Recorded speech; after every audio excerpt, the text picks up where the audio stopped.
Bureau. Salut Stéphane. Salut Mario, par la peau des dents, je suis arrivé. T'es arrivé de justesse. Oui, tu m'as fait rire ce matin. Comme dans l'Évangile, on dit que le Christ a transformé l'eau en vin. Trump transforme le rouge en vert à la bourse. Oui, c'est mon impression hier quand j'ai vu la hauteur à laquelle les marchés ont fermé, particulièrement le Nasdaq, près de 4% de gains en une journée. Mais Stéphane, on peut dire que c'est moitié-moitié? C'est-à-dire que la moitié des gains, c'est déclarations de Trump, mais l'autre moitié, c'est quand l'Iran a confirmé pour la première fois qu'elle souhaitait la fin de la guerre aussi. Ça a été comme le deuxième élan, là. Judicieuse combinaison avec un prix du Brent qui s'est effondré. Alors, c'est pas la première fois qu'on voit ces mouvements de yo-yo, mais ça annonce probablement, et je ne parle pas que des marchés, les déclarations conjointes qui se sont croisées des Américains et des Iraniens, ça annonce qu'on n'est pas loin d'un possible point de bascule avec une annonce qui sera faite très officiellement ce soir par le président à 21h au bureau Oval probablement. Ça serait la première fois que le président prend la parole en direct depuis le début des opérations. En général, historiquement, quand les Américains amorcent des opérations militaires, il y a toujours un moment, rapidement, tôt dans les engagements, où le président prend la parole pour expliquer ce que sont les objectifs, pour expliquer la politique et pour rassurer les Américains. Donald Trump, le 28 février dernier, avait choisi, lui, d'envoyer un message qui avait été préenregistré sur ses réseaux sociaux et c'était le début et la fin de ce que les Américains, au début des hostilités, ont eu à se mettre sous la dent. À l'époque, il disait, on est là pour ouvrir la voie au peuple iranien. C'était probablement un écho aux promesses qui n'avaient pas été tenues de venir les appuyer lorsqu'ils étaient sortis dans la rue en janvier dernier. On se souvient du Help is on the way. Alors, l'aide, si tant est qu'elle était encore attendue, est arrivée le 28 février. Ça fait maintenant un mois que les opérations sont amorcées. Pour la première fois, évidemment, il y a eu de nombreux points de presse. C'est quelque chose de plus solennel du bureau Oval, vraisemblablement, mais ça pourrait être ailleurs, pour faire le point. Mais Stéphane, ce soir, là, il peut pas dire, s'il fait une annonce officielle, il peut pas dire la guerre va être finie dans 2-3 semaines. Je veux dire, il y a 2-3 semaines, il disait ça va être fini dans 2-3 semaines. Il peut pas redire, faut qu'il y ait quelque chose de précis, concret, arrêté. Non, il peut pas juste comme flaser et dire, ouais, ça va être fini d'ici 2-3 semaines, là. Alors, c'est effectivement la contradiction parce que pour l'instant, quand on regarde ou on met bout à bout les déclarations les plus récentes, il y a l'annonce de ce discours officiel à la nation et hier, une des déclarations qui a fait que les marchés étaient dans le vert, c'était que Donald Trump rappelait qu'il est convaincu que les opérations militaires seraient finies dans 2 à 3 semaines, ce qui correspond à ce qu'avait été initialement le calendrier. Il avait dit de 4 à 6 semaines. Alors, les 4 semaines sont aujourd'hui passées. Si on en ajoutait 2 autres, ça ferait à peu près ce qu'il avait annoncé, 6 semaines. Mais tu peux pas te présenter devant les Américains en disant, tu as parfaitement raison, dans 2-3 semaines, si tout va bien, on devrait être capable, normalement, si le vent dominant n'est pas trop fort et que les Iraniens n'ont pas changé d'opinion, on devrait être en mesure de vous annoncer que c'est fini avec peut-être les Israéliens qui continueront de leur côté. C'est pas le genre de déclaration qui ferait sérieux. Alors, on peut spéculer longtemps sur ce qu'il va dire, mais c'est dans ce contexte-là que ça se passe. Et là où tu as parfaitement raison, c'est que tu ne mobilises pas l'antenne pour annoncer quelque chose que tu vas contredire dans les 24 heures qui suivent ou pour un petit, pardonne l'expression, un petit pet où tu fais juste dire oui, ça va bien et bientôt j'aurai de bonnes nouvelles. C'est hors de question, je pense que ça se passe comme ça, avec des signaux contradictoires. Tu sais que j'ai une obsession un peu maladive du déplacement des avions américains vers le théâtre des opérations.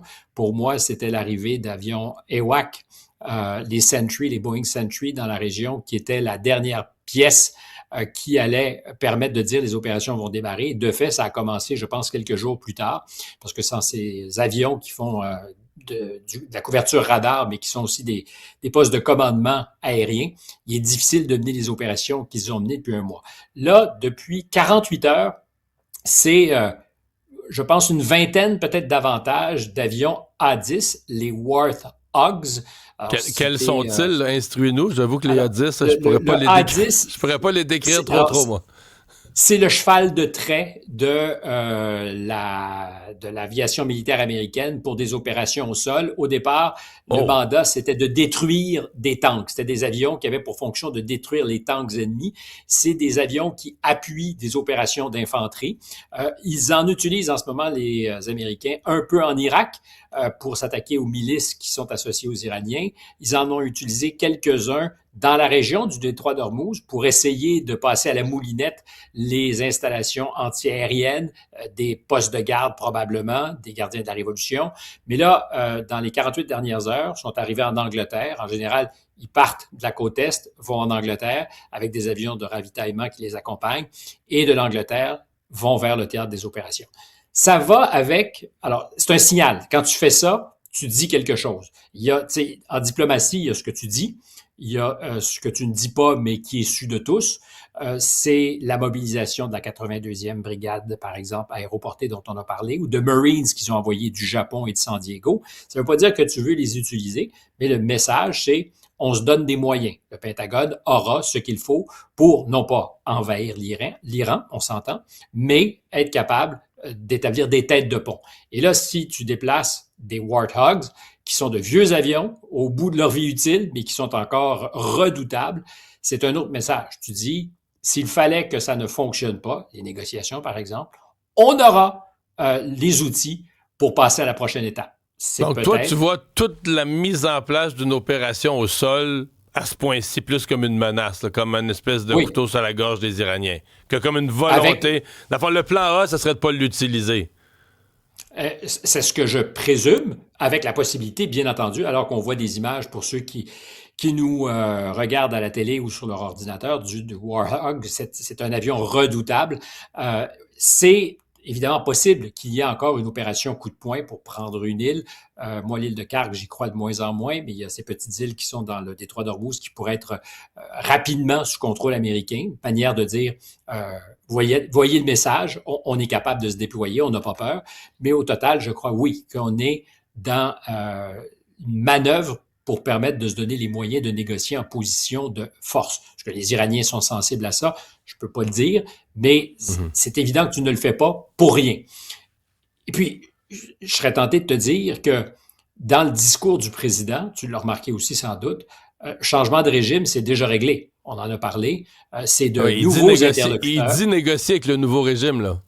Exact, exact. Mais Évidemment, là, pour la je veux dire, est-ce que population. tu peux, est-ce que tu peux dire, imposer un nouveau réel juste en le disant?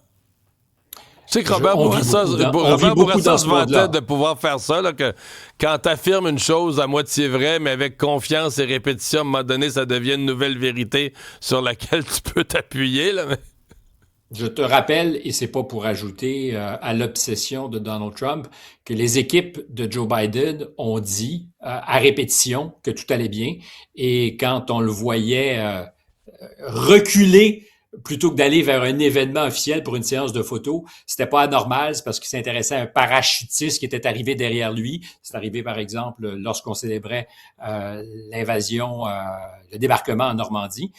Donc, on a imposé une forme de réalité alternative, je dirais pas vérité alternative. Alors, tous n'ont pas cru à ça, mais ça a fini par convaincre certains.